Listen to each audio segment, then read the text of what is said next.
Welcome to Fresh Perspectives, a series with professionals who have insights. And today, our insights will relate to the hospitality sector because I'm with Emma Brierley, who is Director of Talent and Development at Broadwick Soho. Emma, welcome to Fresh Perspectives.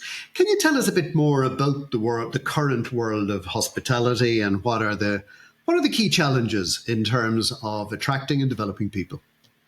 Sure. So we've had a pretty rough time over the last, I'd say, 5-6 years. We had Brexit come and hit us, and then obviously COVID came along.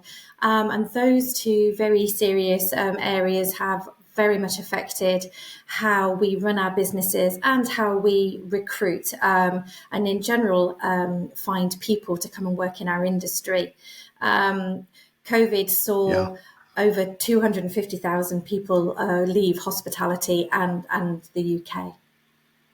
Wow. And why are they leaving, as a matter of interest? There are a number of factors why people were leaving. They were going back home, obviously, during COVID because there was no work for them here. A lot of our industry obviously had to close down. And then they decided that they didn't want to return back, which had an impact with Brexit because some people didn't feel that they were wanted here anymore, which is not true. We definitely want them, and particularly in our industry, we love them, and we wanted them to come back. But they found other roles back home, and some people just decided, even in the UK, that they wanted to go and do something different, and so left the industry as well. So how are you dealing with that challenge of attracting talent in this rather scarce environment? Very succinctly in some ways. So we're trying to do some of the normal channels, which we've always done. But then we're also looking at other areas. We know, particularly in my business now, it's a startup. So we're recruiting a full new headcount. So that's even more daunting than being in a hotel that's been open for years.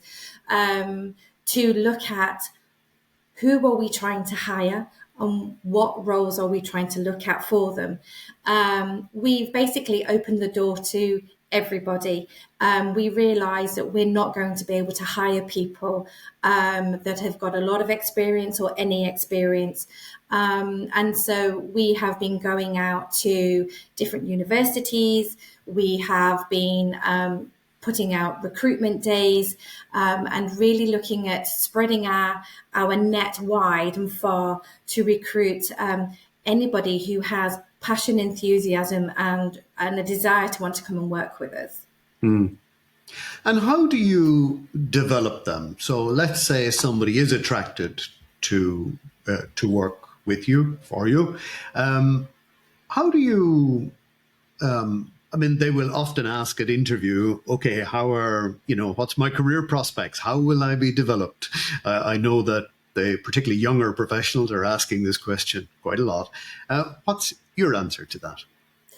Yeah, it's one that comes up virtually every interview that we do now. It's all about belonging and how am I going to be grown and developed into the roles that we're doing. We have made the decision to make sure that we don't do sheep dipping training anymore. There will be an element of it in terms of compliance that has to happen.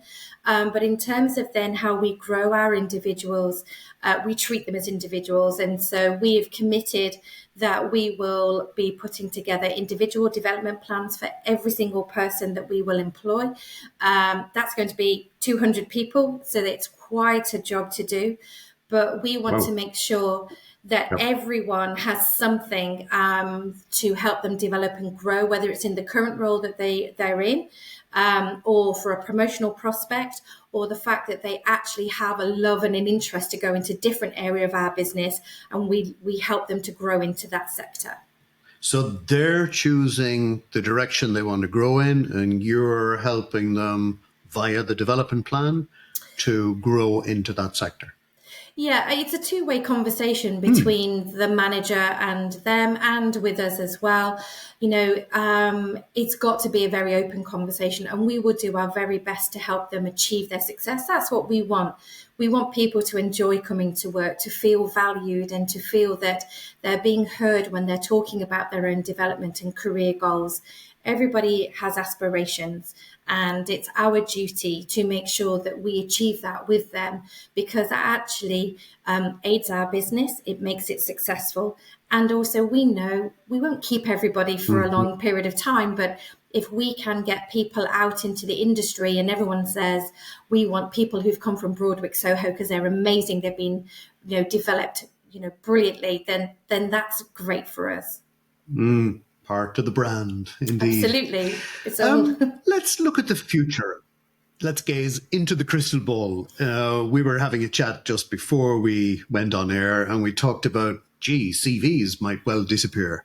What else do you see happening in the near future? Yeah, CVs is one thing definitely I think are going to disappear. The current generation don't really write CVs, don't really like sending them in. And I think, when we're recruiting, we're not necessarily recruiting off a CV anymore. It's for personality and characteristics and enthusiasm. I think other things that are going to evolve will be how we interview as well. I think, these formal interviews where you come in and meet however many people is also going to move along. Is video interviewing or Teams interviewing, things like that, going to continue? I think to a certain degree, but I think the way we interview is also going to change. So I think that's all going to evolve along with how our generations are evolving as well. Wow. Interesting times, isn't it? It's very interesting, and every day is a learning day to try and see what's next and how can we make our ways that we do all the people piece even better and more streamlined. Now, you're right in the front line of intergenerational working, aren't you? You have all the issues of 3-4 generations coexisting in the workplace. What's your experience of that? I would say that it can be a very mixed experience at times, but also I think it's a hugely fulfilling experience from those of us who are Gen X's to Gen Y's to Gen Z's to the iGens, you name it, we've got them. And I think it is an exciting time for all of us to learn from each other and to really understand each other's ways and how we do business or how we see things. For me, I learn a lot from the younger generations in terms of the tech and how we use it, and also just the way that they think about things as well. It's so important to listen to them and hear what they're saying, because they are, the people I am hiring. I will continue to keep hiring, the younger generation. So I need to understand them a lot more. And because right now we work in such an open plan office before we open the hotel, there's lots of chatter, there's lots of things that go on. And so you learn so much and they learn from us as well.